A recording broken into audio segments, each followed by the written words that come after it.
Good morning and welcome to Fat Cow Farm. Now, we're going to try a little experiment today. Now, we're in one of the top paddocks here, and you can see from previous videos that this was all just covered in blackberries, you know, my sort of height. And what you can see are brown dots, like I'm standing on one now. And this was the main area of the blackberry, and so the mulch is really quite thick. You know, look at that.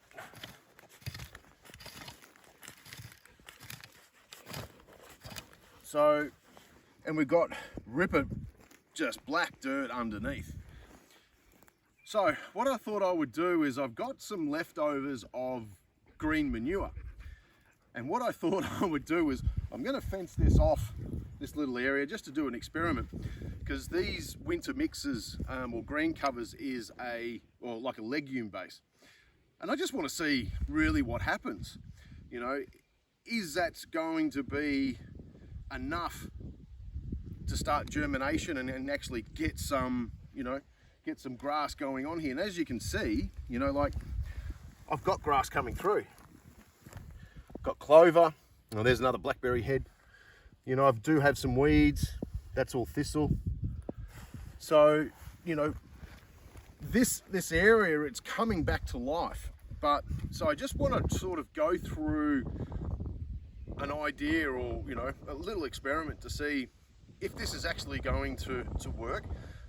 And if it does, because, you know, I've got like this orange bunting that I'll put around, it may work out a lot more cost effective just to focus on where the brown spots are, and then I can lay some fresh seeds through here, get some native grasses in there, and actually get some like a grass seed mixes, maybe 5 or 6 different varieties.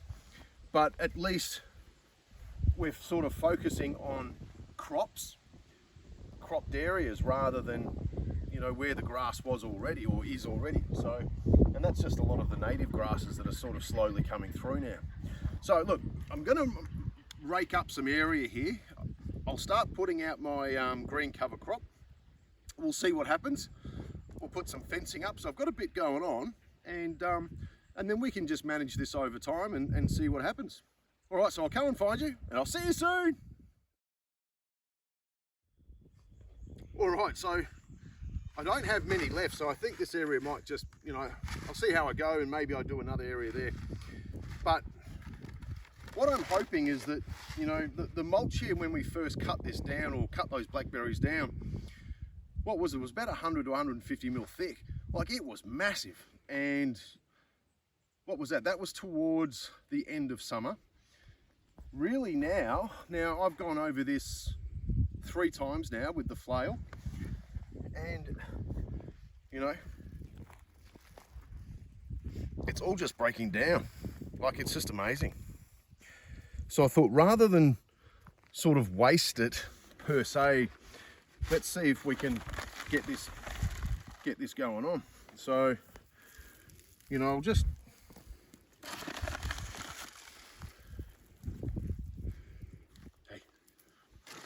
you helping?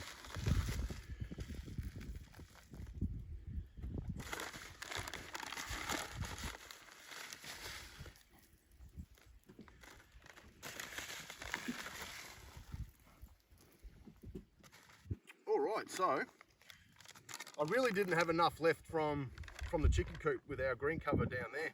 So this is my area. I'm going to rake this back in now, and what I'll do is I'll put up this orange bunting, and look, we'll just have to see, because this might be really the answer.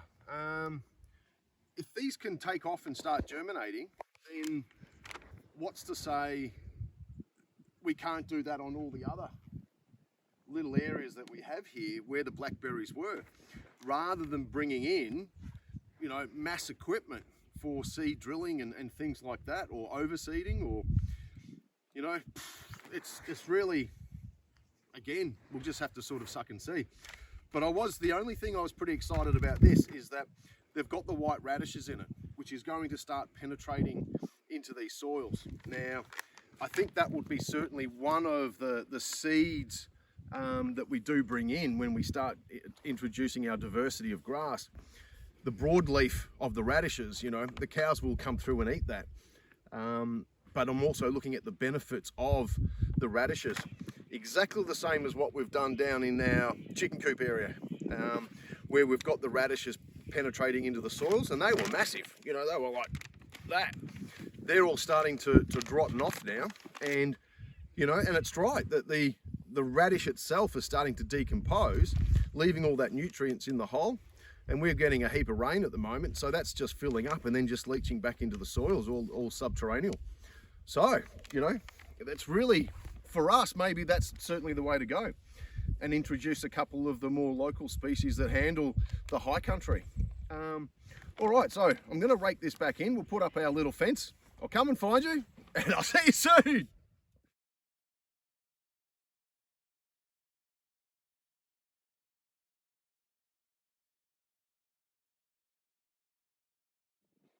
All right, so I've got my little perimeter up, and we've got our winter green manure cover crop in here, and I've left a little area out the back just to see about the growth of the natural grasses that we have here, or the native grasses.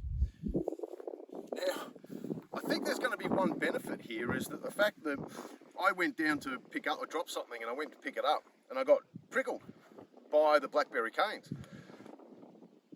And I thought, my God, that could almost be one of the best defences that we have here, is that as these shoots start coming through, I mean, that's going to hold a great moisture bed anyway, as a part of, let's call it compost, mulch, whatever it may be. But a lot of the animals won't get too close to it, so we can enable the root of whatever grains and legumes that we have in there to sort of take hold and then come through. So look, it could be it could be like a win-all for everyone. Rather than focusing on, you know, where we've got just the grass, maybe we just focus on these basically mulch patches of blackberries. They've still got prickles on them, you know, and so as the animals come down to eat, they're going to get prickled on the nose or on the tongue, and not interested. So that could work out as well. But anyway, look, I hope that wombats and cows and all that aren't colorblind. I want them able to see this little fence here to, you know, tell them that this is off bounds, not allowed in. So I've got a hole here, so I already think that the wombats will suss that out. But look, we'll just have to see what happens. We'll give this a couple of weeks. We still should start having some germination. We're at the top of the hill. It's no sun though, so we'll just have to see how that pans out, and we'll monitor it and see what happens from there. So until next time, like and subscribe. All about using your blackberry mulch for seeds and protection of getting the seeds roots established and everything else. Like and subscribe, and I'll see you soon.